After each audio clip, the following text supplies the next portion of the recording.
أعوذ بالله من الشيطان الرجيم.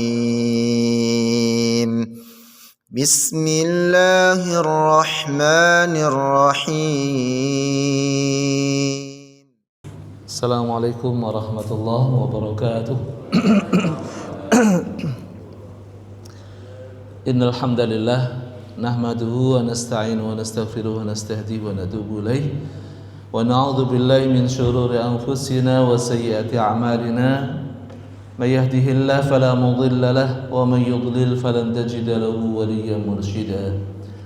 أشهد أن لا إله إلا الله وحده لا شريك له وأشهد أن محمدا عبده ورسوله بلغ الرسالة وأدى الأمانة ونصح الأمة وجاهد في سبيل الله. اللهم فصل وسلم وبارك على هذا النبي الكريم سيدنا ومولانا محمد وعلى آله وصحبه ومن سار على نهجه إلى يوم الدين. أما بعد فيا عباد الله أوصيكم وإيا نفسي بتقوى الله وطاعته فقد فاز المتقون. Ma'asyar muslimin jamaah salat subuh Masjid Al-Ghani yang dirahmati Allah. Alhamdulillah, syukur pada pagi hari ini Allah Subhanahu wa taala masih bangunkan kita di hari yang cerah ini, di hari yang baru yang belum pernah ada hari-hari seperti ini.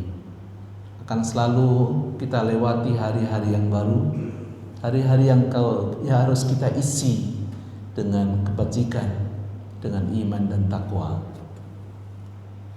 Alhamdulillah, tentunya dengan kata-kata memuji kepada Allah Subhanahu wa taala tersebut kita awali hari-hari ini dengan kalimat-kalimat thayyibah. Kita awali hari-hari ini dengan mengabdi kepada Allah Subhanahu wa taala. Semoga kelak saat ajal tiba kita sedang dalam keadaan bertakwa kepada Allah Subhanahu wa taala. Amin ya rabbal alamin. Salat dan salam semoga selalu terlimpah tercurah kepada junjungan Nabi Muhammad sallallahu alaihi wasallam, sanak kerabat, sahabat serta pengikutnya hingga yaumil akhir.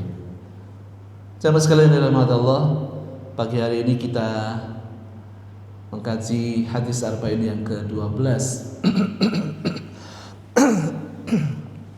Saya akan bacakan. Bismillahirrahmanirrahim. Mohon maaf, bisa di lampunya biar bisa dilihat. Nah, ya, udah cukup.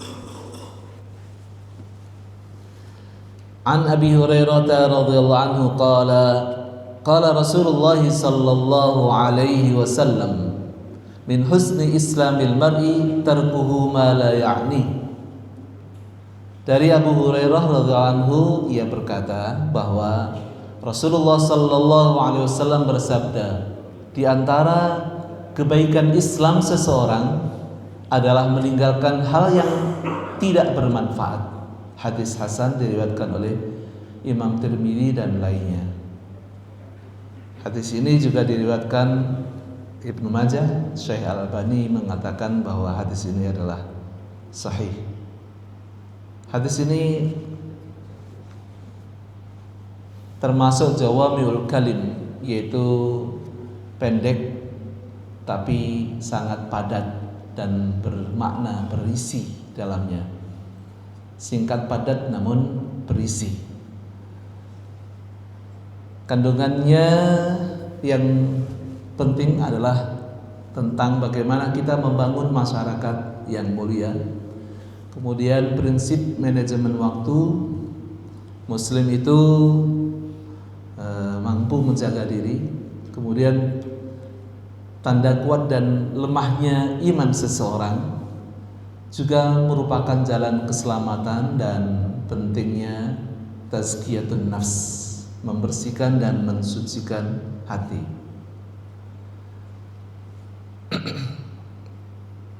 Penjelasan hadis ini diriwayatkan oleh Abu Hurairah. Abu Hurairah radhiyallahu anhu adalah seorang sahabat Nabi dari kabilah Bani Daus dari Yaman.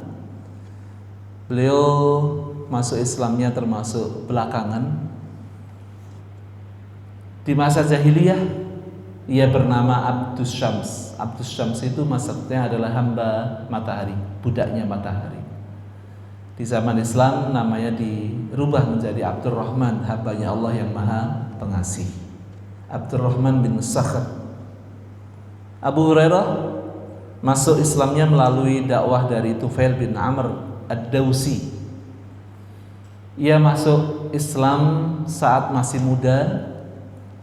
Saat ketika berusia 26 tahun ia hijrah ke Madinah menyusul Rasulullah sallallahu alaihi wasallam. Saat itu Rasulullah sallallahu alaihi wasallam telah memenangkan perang Khaybar. Perang melawan Yahudi, Khaybar.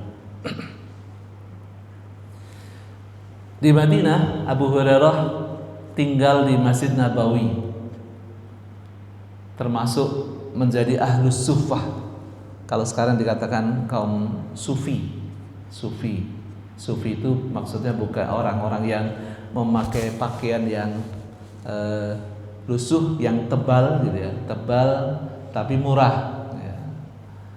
Karena apa? Memang tidak memiliki harta, hidupnya selalu bersama dengan Rasulullah SAW. Kemanapun Rasulullah pergi, beliau mengikutinya. Artinya beliau termasuk orang yang dikhususkan untuk tinggal di masjid, nggak punya tempat lain kecuali memang masjid gitu ya.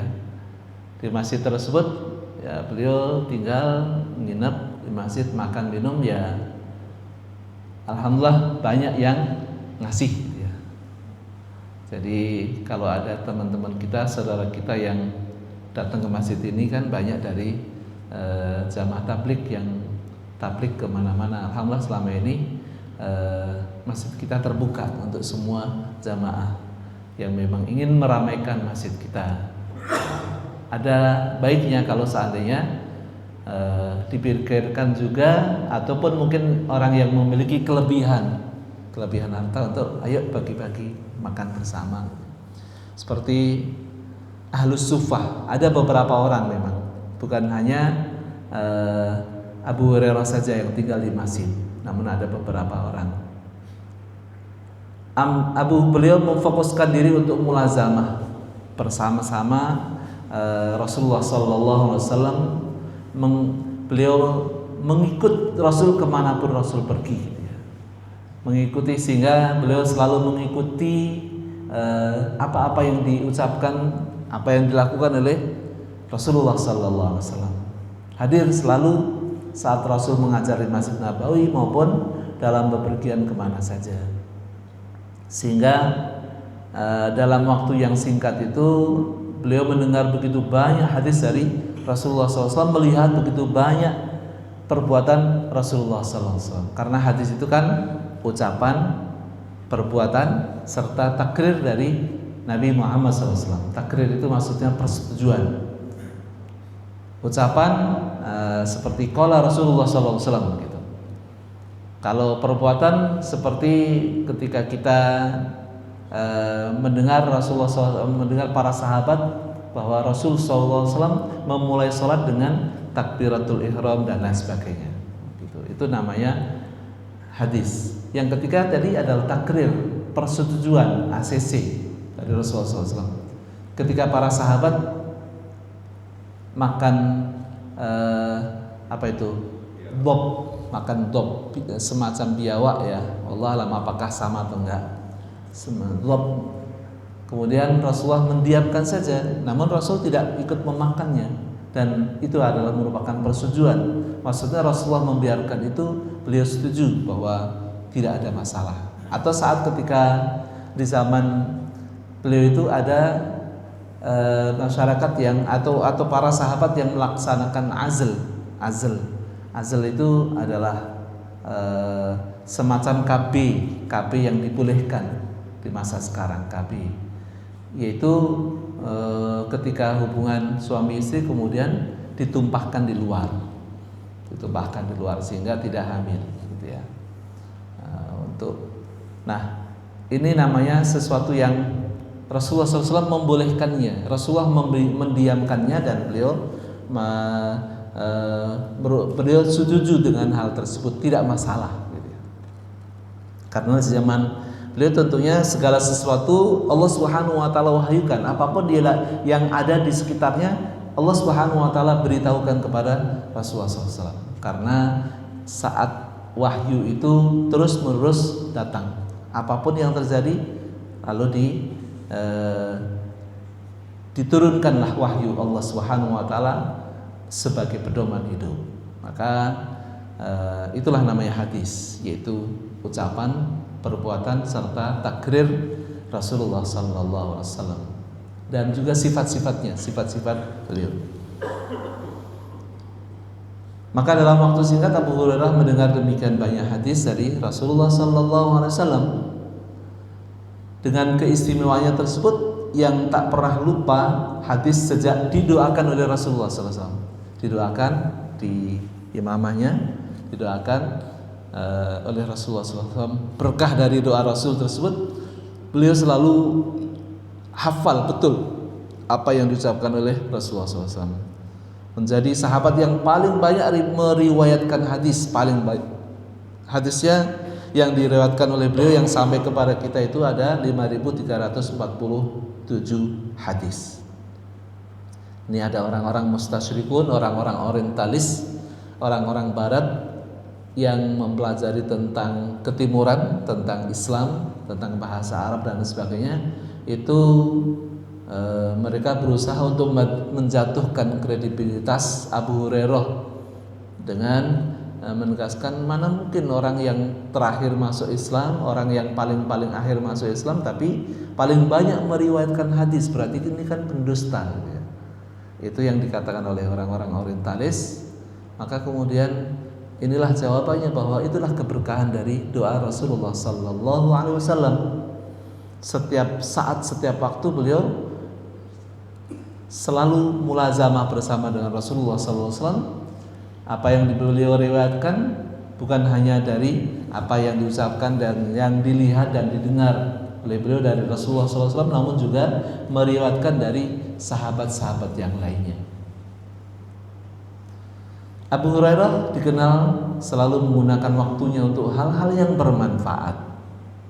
Maka setiap waktunya tadi beliau pergunakan untuk mulazamah bersama-sama dengan Rasul. Kemana pun Rasul pergi beliau mengikutinya. Apa yang beliau lihat, apa yang beliau dengar, beliau langsung menghafalnya. Sebagian besar masyarakat pada waktu itu adalah ummi. Ummi itu adalah tidak bisa baca dan tulis, namun menghafalnya, sehingga Al-Quran itu ketika diturunkan tidak langsung satu kitab turun langsung, karena yang dilakukan oleh masyarakat sekitar situ adalah setiap saat, setiap ayat yang diturunkan langsung dihafalkan, dibacakan oleh Rasulullah SAW, dibacakan kemudian dihafalkan, dibawa pulang, kemudian dihafalkan bersama keluarganya, dilaksanakan. Habis itu datang kembali kepada Rasul untuk meminta kembali, ya Rasul tolong bacakan ayat-ayat Al-Quran. Setiap kali datang kepada Rasul tidak lebih dari 10 ayat. Datang kepada Rasul minta diajarkan 10 ayat begitu terus menerus selama 23 tahun. Kurang dari 23 tahun. Sehingga saat wahyu terakhir terputus, maka mereka sudah hafal Al-Quran. Hafal Al-Quran gitu, karena mereka sangat cerdas, sangat mudah untuk mengingat sesuatu. Segala sesuatu itu mereka ingat gitu ya. Segala sesuatu mereka hafalkan. Sehingga termasuk salah satu adalah Abu Hurairah, apalagi didoakan oleh Rasul. Selalu beliau menggunakan waktunya untuk hal-hal yang bermanfaat, menjauhi hal-hal yang sia-sia. Sepeninggal Rasulullah ia memiliki rumah dan berkeluarga. Di sepertiga malam terakhir ia membangunkan keluarganya agar bisa salat tahajud. Jadi Abu Hurairah termasuk terdepan dalam mengamalkan hadis yang ia riwayatkan. Husn artinya adalah kebaikan. Bisa juga bermakna kesempurnaan. Min husni islamil mar'i tarkuhu ma la ya'ni. Husn min husni artinya adalah termasuk kebaikan, atau bermakna termasuk kesempurnaan keimanan seseorang. La ya'ni maksudnya adalah tidak bermanfaat, hal-hal yang tidak ada faedahnya, tidak ada gunanya, baik untuk kehidupan dunia maupun akhirat. Karena tentunya hal-hal yang ada di sekitar kita itu ada yang bermanfaat, ada yang tidak bermanfaat, ada yang baik, ada yang buruk, dan mungkin ada yang hal-hal yang bisa menjadi baik, bisa menjadi buruk.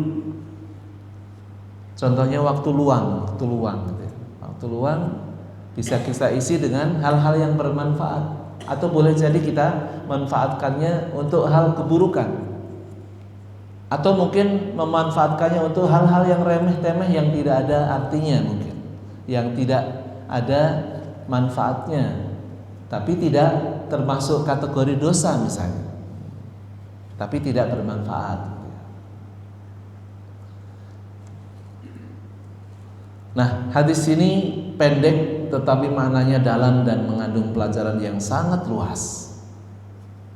Para ulama mengistilahkan dengan jawami'ul kalim.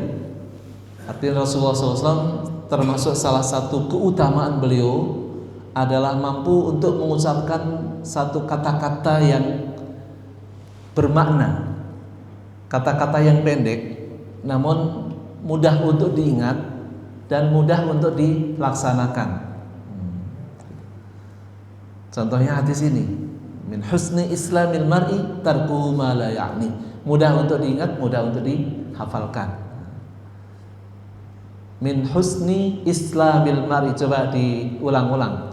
Termasuk orang yang akan mendapatkan manfaat dari hadis adalah ketika ia hafal 40 hadis. Nanti saat ketika di hari kiamat akan dibangkitkan bersama dengan rombongan para fuqaha, para ulama. Enak kan? Walaupun kita cuma hafal 40 hadis saja. Min husni islamil mar'i tarkuhu ma la ya'ni. Bisa dihafalkan? Boleh dicoba? Oke. Min husni islamil mar'i, min husni islamil mar'i tarkuhu ma la ya'ni. Ulangi lagi. Min husni islamil mar'i tarkuhu ma la ya'ni. Mulai dari sini kelihatan? Min husni islamil mar'i tarkuhu ma la ya'ni. Min husni islamil mar'i tarkuhu ma la ya'ni. Min husni islamil mar'i. Belum sarapan kayaknya memang. Min husni islamil mar'i tarkuhu ma la ya'ni. Oke, alhamdulillah, mudah-mudahan enggak sampai 40 tapi satu hadis juga insyaallah bermanfaat yang kita hafalkan gitu ya, insyaallah ya. Hadis ini termasuk jawami'ul kalim, yaitu kalimat yang padat, singkat namun berisi. Bahwa di antara tanda-tanda kebaikan Islam dan kesempurnaan iman seseorang adalah meninggalkan perkara yang sia-sia, perkara yang tidak bermanfaat baginya baik di dunia maupun di akhirat. Ya. Itu kenapa kok Islamil mar'i kok gak muslim gitu aja? Keislaman, min husni islamil mar'i, termasuk kesempurnaan keislaman seseorang ya. Islamil mar'i ya, mar'i. Dan itu memang ya, kalau kita belajar bahasa Arab, apa yang diucapkan oleh Rasul adalah sesuatu yang sempurna dan memang sangat luar biasa maknanya gitu ya. Jadi Islamil muslim, satu min husni islamil muslim misalnya, min husni islamil muslim, termasuk kesempurnaan seorang muslim misalnya. Tapi secara bahasa saja, secara apa yang kita dengar gitu, min husni islamil muslim, kayak nggak enak gitu, didengarnya sudah tidak enak. Maka dalam bahasa Arab itu balaghah dan sebagainya, selain kebaikan bahasa itu didengar sangat enak, maknanya dalam luar biasa. Maka termasuk kebaikan, termasuk luar biasanya kecerdasan orang Arab itu adalah bersyair. Ketika mereka bersyair itu seperti orang Sumatera Barat ya, yang pantun berbalas. Itu kalau nggak cerdas nggak bisa. Orang kalau nggak cerdas nggak bisa membalas pantun seseorang gitu ya. Dengan ini di daerah lain mungkin nggak ada di daerah lain. Tapi di negeri kita ada seperti itu. Sebagian dari masyarakat kita ada. Di Jawa Timuran itu juga ada gitu ya, dan sebagainya. Nah, ini termasuk jawamiul kalim tadi, termasuk singkat padat tapi bermakna. Rasulullah SAW menjelaskan hadis tersebut kepada kami dengan kalimat yang singkat dan penuh manfaat. Di dalamnya terkumpul kebaikan dunia dan kebaikan akhirat. Abu Hurairah ketika mengomentari hadis tersebut, singkat padat namun memiliki makna yang dalam serta terkumpul di dalamnya itu kebaikan-kebaikan dunia dan akhirat. Jadi luar biasa, mampu untuk mengucapkan kata-kata yang singkat padat namun bermakna, dan itu kekhususan beliau yang beliau sejak kecil itu sudah belajar bahasa Arab di masyarakat pedesaan yang memang menjaga bahasa mereka. Kalau di masyarakat modern kan sudah mulai banyak infiltrasi dari daerah-daerah lain, dari negara-negara lain gitu. Para pedagang itu kan datang ke Syam, datang ke Yaman gitu ya. Mereka berdagang sudah banyak terkontaminasi bahasanya dengan bahasa-bahasa luar gitu ya. Tapi masyarakat pedalaman, masyarakat yang ini seperti Rasulullah SAW saat ketika kecil kan disusui oleh Halimah Sa'diyah di daerah yang kampung gitu ya, udaranya segar, bahasanya masih murni, bahasa Arab yang bagus, fusha, sehingga itu memang bukan hanya sekedar wahyu ilahi yang memang beliau wa ma yantiqu 'anil hawa in huwa illa wahyu yuha. Beliau tidak pernah berkata dari hawa nafsunya, tapi semuanya berasal dari wahyu Allah Subhanahu wa taala. Namun Allah pun juga mendidik nabinya ini, mendidik kita semuanya bahwa segala sesuatu itu tidak simsalabim. Segala sesuatu itu harus dipelajari. Segala sesuatu itu harus kita mau berusaha. Manjadda wajada. Siapa yang rajin sungguh-sungguh maka dia akan mendapatkan. Begitu. Selain rajin sungguh-sungguh juga tentunya dengan doa serta karomah ilahi tentunya yang didapatkan dari ketakwaan.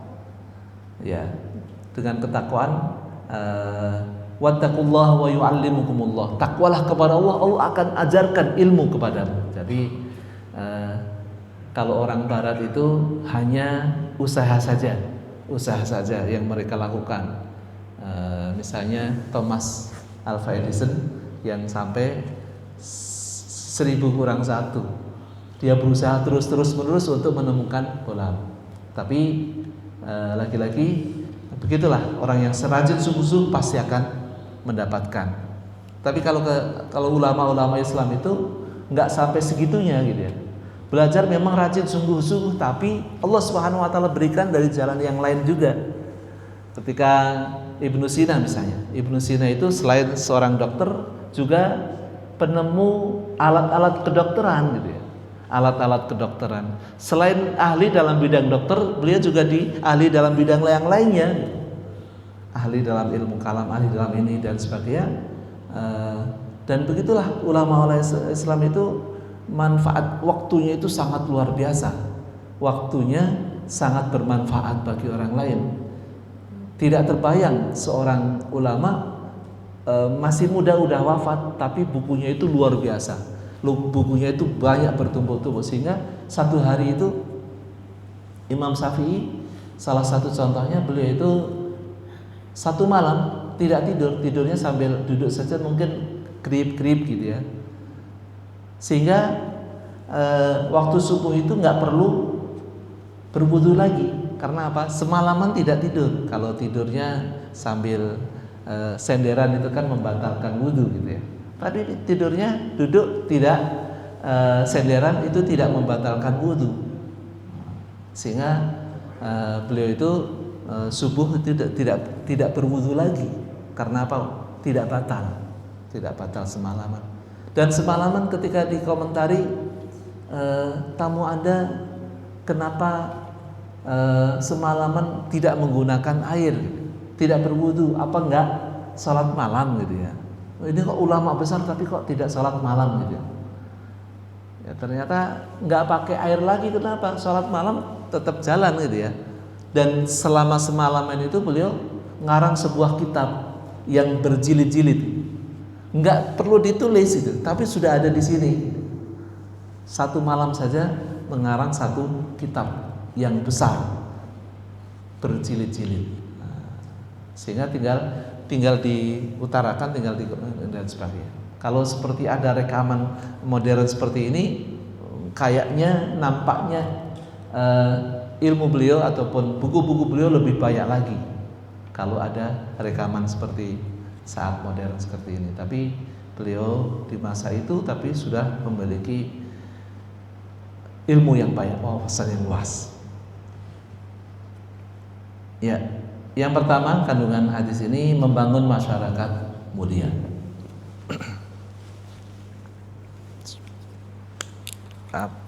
Bismillah.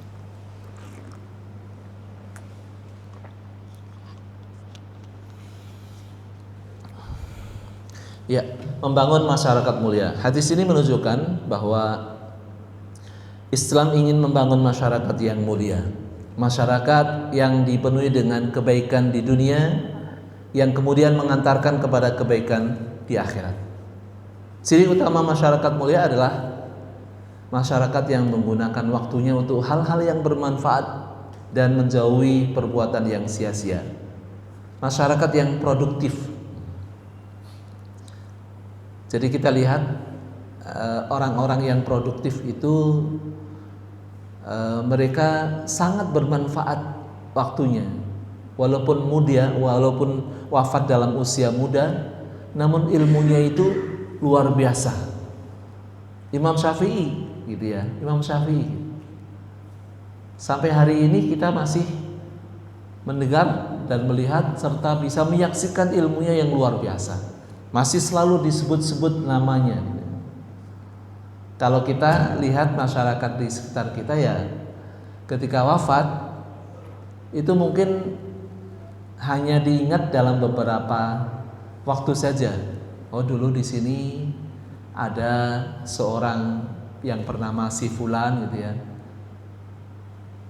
Di nisannya juga hanya tertulis innalillahi wa inna ilaihi rajiun. Si fulan namanya lahir sekian, wafat sekian. Hanya lahir dan wafatnya. Itu pun juga masih tertulis hanya dalam beberapa tahun. Kalau nisannya sudah hilang, udah nggak dikenal lagi, ya di situ kuburan siapa gitu. Dan tentunya para nabi dan rasul adalah orang-orang yang abadi, selalu dikenang hidupnya. Apalagi Rasulullah SAW dan keluarga Nabi Ibrahim alaihissalam yang selalu kita wajib untuk bersalawat atas mereka. Allahumma salli ala sayyidina Muhammad wa ala ali sayyidina Muhammad kama sallaita ala sayyidina Ibrahim wa ala ali sayyidina Ibrahim wa barik ala sayyidina Muhammad wa ala ali sayyidina Muhammad kama barakta ala sayyidina Ibrahim wa ala ali sayyidina Ibrahim fil alamin innaka Hamidum Majid. Selalu dikenang kehidupan mereka. Sebaliknya masyarakat yang tidak produktif adalah masyarakat yang menyibukkan waktunya untuk hal-hal yang tidak bermanfaat. Mereka adalah masyarakat yang merugi, tidak bermanfaat, waktunya banyak, tapi tidak digunakan untuk mensibukkan diri dalam rangka kebaikan. Ya, alhamdulillah kalau waktunya itu mungkin ada digunakan untuk nyapu masjid gitu ya. Sebagian waktunya untuk jalan-jalan gitu, untuk sebagian waktunya ke mall gitu ya. Tapi untuk sesuatu yang bermanfaat, biar anak istrinya bahagia, diajak ke mall gitu ya, makan pulang ya udah lihat-lihat lewat Ciberem, lihat-lihat di sana dan sebagainya. Mancing boleh mancing gitu ya. Tapi kalau sepanjang hari mancing, dari pagi sampai sore mancing terus gitu ya, malam-malam bahkan sampai mancing terus gitu ya, untuk apa gitu ya? Dia mancing udah dapat, kalau kecil dilempar lagi gitu. Main kartu misalnya, kan nggak judi Ustaz. Ya nggak judi, tapi untuk apa gitu? Makanya kalau memang itu harus dilakukan karena apa? Mungkin ya biar nggak jemu misalnya hidupnya. Ya jangan sampai semuanya sia-sia, tapi ya sambil dilempar sambil Allahu Akbar. ada manfaatnya, walaupun ya mungkin ya kontradiktif antara main kartu dengan kalimat-kalimat thayyibah, tapi kalimat-kalimat thayyibah tersebut tentunya akan memiliki makna yang mudah-mudahan nantinya diisinya tidak dengan main kartu lagi gitu ya. Tapi saat ketika ketemu ngomongin apa? Misalnya ngomongin ini kok setiap kali hujan kok banjir terus gitu ya. Ngomongin masalah ini ya. Oke, alhamdulillah semakin meningkat. Waktunya semakin bermanfaat gitu. Ngomongin ini gimana caranya? Alhamdulillah kemarin udah urunan sebagian orang untuk ini. Ternyata banyak sampah-sampah, banyak kayu-kayu yang masuk gorong-gorong gitu kan ya. Sehingga setiap kali hujan langsung cepat sekali banjirnya. Nah, ini kan sesuatu yang bermanfaat. Jangan juga mengisi waktunya dengan yang madarat ataupun yang membuat dosa gitu ya. Membuat dosa, contohnya apa ya? Baca WA kemudian nge-share sesuatu yang tidak bermanfaat, atau mungkin menjatuhkan kredibilitas seseorang, menjatuhkan ataupun menggibahi seseorang dengan meng-share WA yang belum memiliki belum dikonfirmasi apakah itu benar atau salah. Ya. Kalau salah kan itu yang jatuhnya adalah fitnah. Kalau benar tetap saja jatuhnya adalah riba, yaitu menceritakan keburukan sesama saudara. Mendingan mana kira-kira? Orang yang duduk di masjid kemudian dia nge-share ghibah gitu ya. Nge-share ghibah, dia sendirian tapi nge-share ghibah gitu. Tapi sementara yang lain itu main kartu gitu. Terus kemudian tapi mereka membahas masalah kemasyarakatan, membahas masalah sesungguhnya banyak manfaat dan madaratnya masing-masing tadi ya. Di masjid dia iktikaf gitu ya, tapi dirusak dengan riba ya. Sementara di sana main kartu gitu. Tidak bermanfaat, walaupun mungkin tidak berdosa, tidak bermanfaat, tapi alhamdulillah ada manfaatnya ngobrolin tentang masalah kemasyarakatan yang baik untuk masyarakat. Alhamdulillah gitu ya. Jadi hadis tersebut bagaimana membangun masyarakat yang mulia dengan memanfaatkan waktu, karena waktu ini kelak akan dipertanggungjawabkan di hadapan Allah, terutama waktu muda. Apa yang akan ditanya oleh Allah Subhanahu wa taala saat ketika di padang mahsyar. Salah satunya adalah tentang waktu. Untuk apa waktu yang telah Allah berikan kepada kita? Nah, tentunya kita akan ditanya tentang itu. Prinsip manajemen waktu. Hadis ini mengajarkan prinsip manajemen waktu, yakni hanya mengisi waktu dengan hal-hal yang bermanfaat. Sebaliknya, meninggalkan hal-hal yang tidak bermanfaat. Umar bin Khattab radhiyallahu anhu tidak suka ketika melihat pemuda yang melamun, diam saja, atau duduk-duduk saja di dalam masjid, tidak aktif bekerja, tidak menggunakan waktunya untuk hal-hal yang lebih bermanfaat. Mungkin di masjid ya berdoa, berzikir bagus, tapi kalau sepanjang waktu digunakan untuk itu tentunya Ada banyak manfaat yang lain yang tidak ia dapatkan. Makanya diperintahkan untuk pergi kamu, cari dunia. Dunia tidak akan diturunkan begitu saja. Ya, harta ataupun rezeki tidak akan diturunkan begitu saja langsung dari langit, tapi harus dikejar, harus dicari. Ya, bahkan Allah sediakan kita semuanya ini bisa menjadi sumber rezeki, gitu ya. Bisa menjadi sumber rezeki. Jari aja bisa menjadi rezeki. Kiri, kanan ya. Hanya jari aja gitu bisa. Nggak perlu peluit.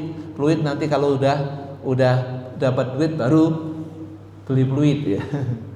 Nah, tapi susah juga, setiap waktu, setiap daerah semuanya sudah dikuasai para preman misalnya. Waduh, ya udah, jadi harus punya badan yang kuat gitu, badan yang sehat gitu. Kalau sama preman bisa melawan gitu ya. Gitu ya. Ya. Beliau tidak suka kepada para pemuda yang melamun, sebab melamun tidak bermanfaat bagi untuk dunia maupun akhirat. Melamun termasuk aktivitas yang sia-sia. Ya, orang kalau melamun apalagi di pinggir jalan melihat orang yang lewat gitu ya, ngelamun, ngelantur kemana-mana gitu ya, pikirannya akhirnya menjadi Victor, pikiran kotor. Lama kelamaan menjadi Sukirno, suka berpikir porno. Mohon maaf kalau ada yang namanya Victor dan Sukirno. Ya. Demikian pula aktivitas lain yang tidak bermanfaat harus ditinggalkan. Apalagi kalau aktivitas itu justru merugikan orang lain dan merugikan kita di akhirat. Misalnya ghibah, membuli orang, menyakiti orang lain dan lain sebagainya. Maka sebaik-baik orang itu adalah yang paling bermanfaat bagi orang lain. Dia memanfaatkan waktunya untuk orang lain, memanfaatkan waktunya untuk kebaikan, kemaslahatan. Maka semakin banyak memberikan manfaat, maka semakin tinggi kedudukannya di sisi Allah. Khairun nasi anfa'uhum linnas, sebaik-baik manusia adalah yang paling bermanfaat bagi manusia lainnya. Muslim itu menjaga diri. Islam menuntut seorang muslim untuk meninggalkan hal-hal yang tidak bermanfaat bagi dirinya, apalagi kalau hal itu merugikan orang lain. Islam mengajarkan agar seorang muslim menjaga diri agar tidak melakukan hal yang sia-sia, apalagi kalau itu merugikan orang lain. Sebagaimana yang disabdakan oleh Rasulullah SAW, al-muslimu man salimal muslimuna min lisanihi wa yadihi, wal muhajiru man hajara ma nahallahu an. Muslim, seorang muslim itu adalah orang yang muslim lainnya selamat dari gangguan lisan dan tangannya. Kalau kita masih suka mengganggu orang lain, mengganggu muslim yang lainnya dengan lisan kita yang kotor, lisan kita yang selalu menyakitinya, atau tangan kita bukan hanya yang menzalimi orang lain begitu, tapi boleh jadi sekarang itu lebih banyak tangan kita melalui HP ya, itu sangat-sangat buruk bagi orang lain ya, maka itu juga akan mencelakakan kita baik di dunia maupun di akhirat. Orang muslim adalah orang yang muslim lainnya itu selamat, merasa tenang dari gangguan baik dengan lisan maupun dengan tulisan ataupun dengan perbuatan. Serta seorang muhajir, orang yang dikatakan hijrah, itu adalah orang-orang yang meninggalkan apa-apa yang Allah Subhanahu wa taala larang. Muhajir, orang-orang hijrah. Kan ada keutamaan bagi orang-orang beriman, orang-orang yang hijrah, orang-orang yang jihad gitu ya. Termasuk dalam hal ini adalah hijrah itu tidak ada hijrah sesudah Fathu Makkah, tapi yang ada adalah niat, adalah berjihad. Ketika seseorang itu, misalnya rakyat Palestina ditindas oleh bangsa Yahudi misalnya, maka mereka bukan berkewajiban untuk meninggalkan negeri mereka untuk berhijrah ke tempat lain, bukan. Tapi kewajibannya adalah mempertahankan diri, kewajibannya adalah berjihad.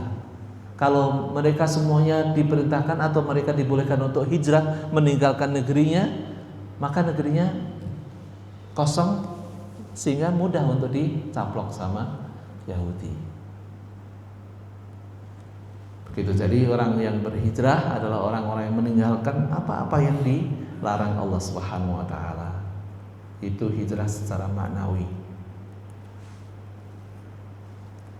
Yang keempat adalah tanda kuat dan lemahnya iman seseorang, bahwa sesungguhnya hadis arba'in yang ke-12 ini menunjukkan bahwa meninggalkan perkara yang tidak bermanfaat merupakan tanda sempurnanya keimanan seseorang. Min husni islamil mari, termasuk kebaikan keislaman seseorang. Artinya Islamnya, imannya itu dia baik, gitu ya. Mafhum mukhalafahnya, lawan katanya adalah menyibukkan diri dengan hal-hal yang tidak bermanfaat merupakan tanda lemahnya iman seseorang. Artinya ketika seseorang mampu memanfaatkan waktunya untuk kebaikan, maka dia imannya akan semakin naik. Sebaliknya ketika seseorang itu memanfaatkan waktunya untuk hal-hal yang tidak bermanfaat, juga akan menurunkan keimanannya. Imanannya akan semakin turun, semakin keropos, sehingga ibadahnya semakin lemah. Ibadahnya semakin lemah.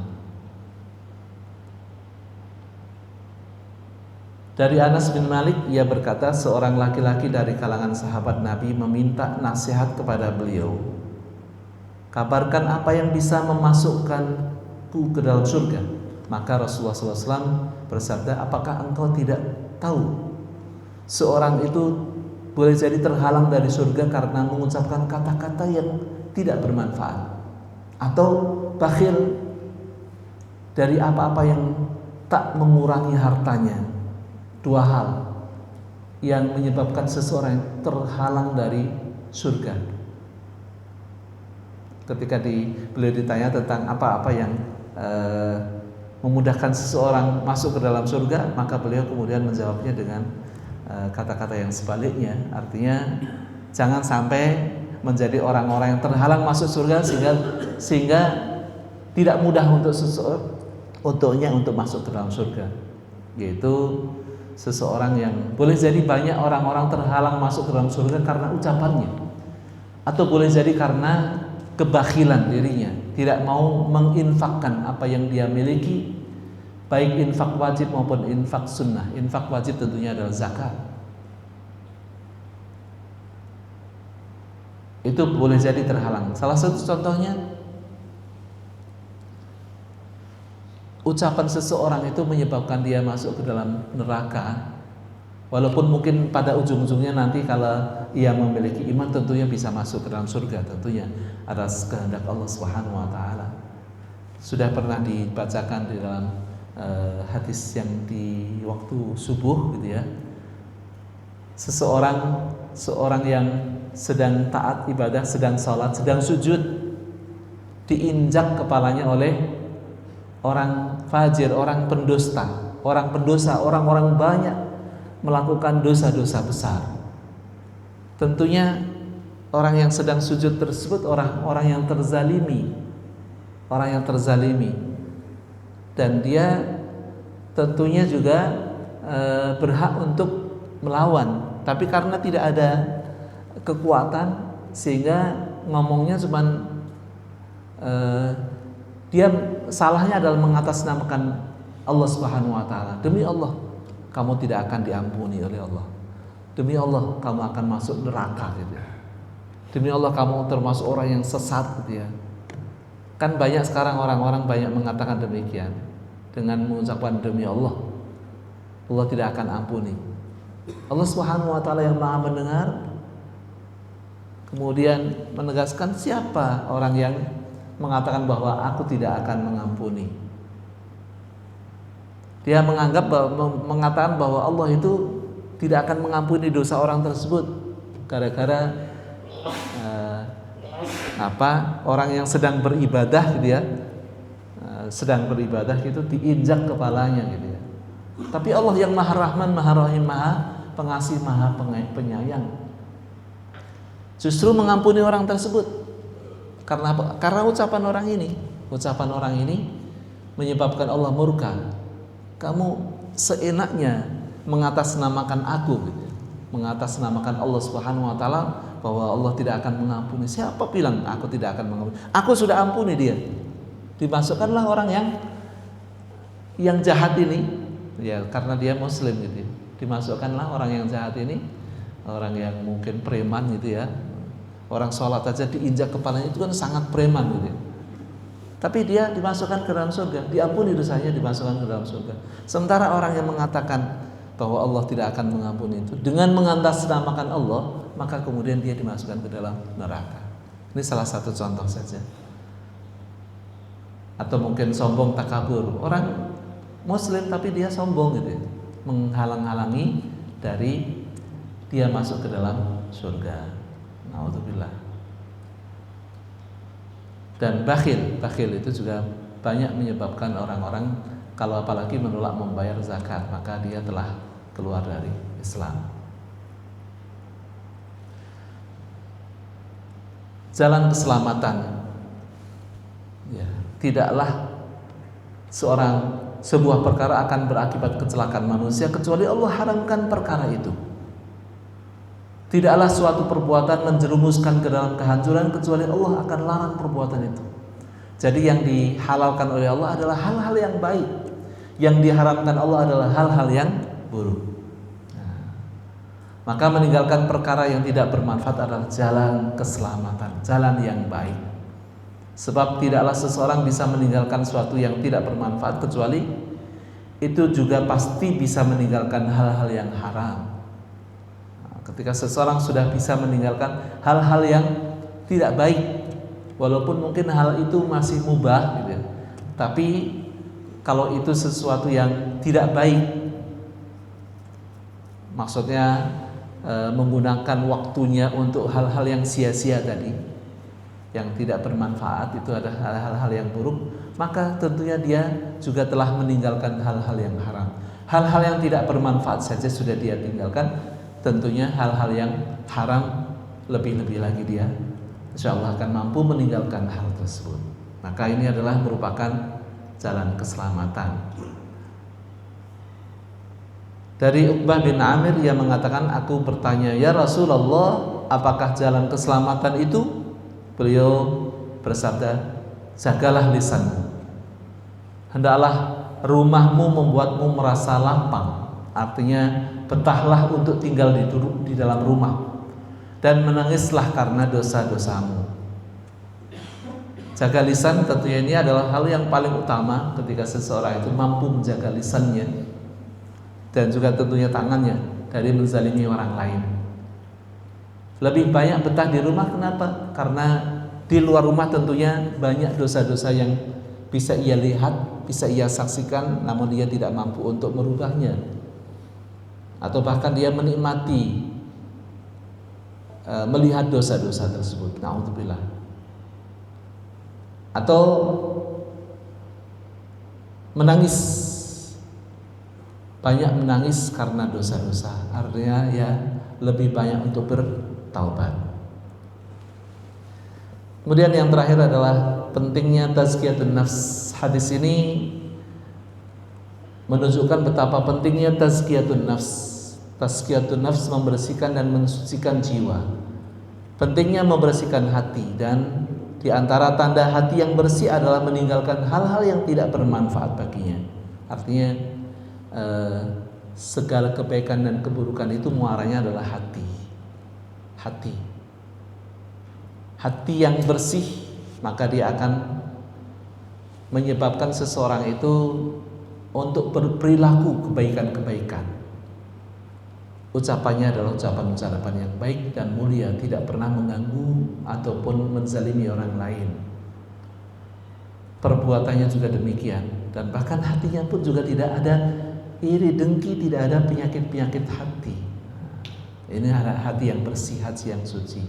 Sebaliknya, hati yang kotor, hati yang dipenuhi dengan iri dan dengki, sombong dan takabur, maka tentunya perbuatannya juga demikian. Lisannya pun juga akan mencemooh dan menghina orang lain, akan meremehkan orang lain. Perbuatannya pun juga demikian, akan banyak melakukan perbuatan-perbuatan dosa yang lainnya. Hatinya pun juga dipenuhi dengan berbagai macam keburukan-keburukan akhlak. Nah, begitulah.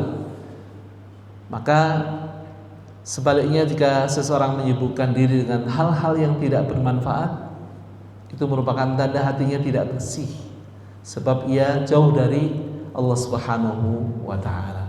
Maka Imam Hasan Al-Basri rahimahullah mengatakan, tanda bahwa Allah berpaling dari seseorang adalah jika seorang hamba menyibukkan diri dengan hal-hal yang tidak bermanfaat. Artinya, ketika banyak orang melakukan hal-hal yang tidak bermanfaat, maka itu menunjukkan bahwa ia sedang jauh dari Allah.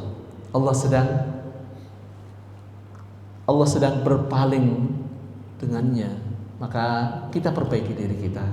Kita pergunakan waktu kita untuk lebih banyak bermanfaat bagi kita, bagi keluarga, bagi masyarakat sekitar kita. Wallahu a'lam bishawab.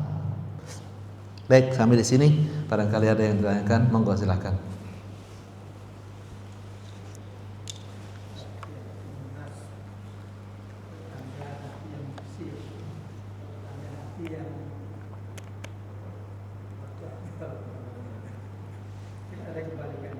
Iya, iya.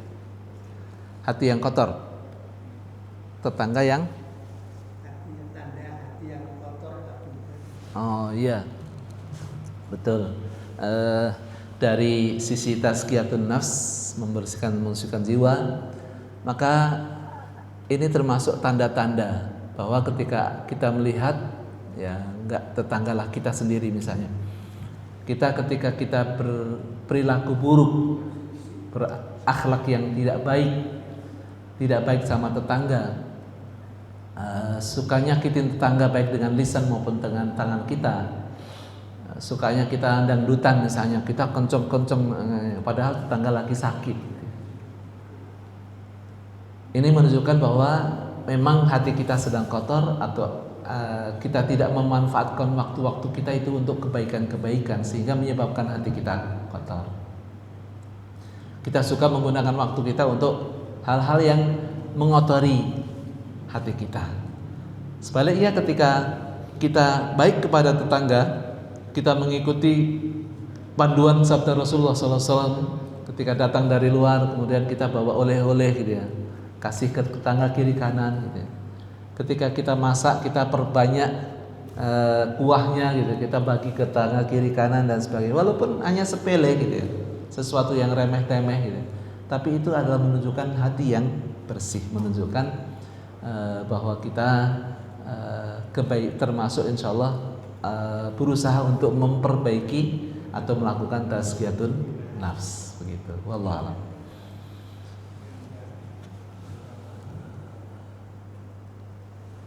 Masih 4 menit lagi. Ayo, monggo silakan. Ada yang lain?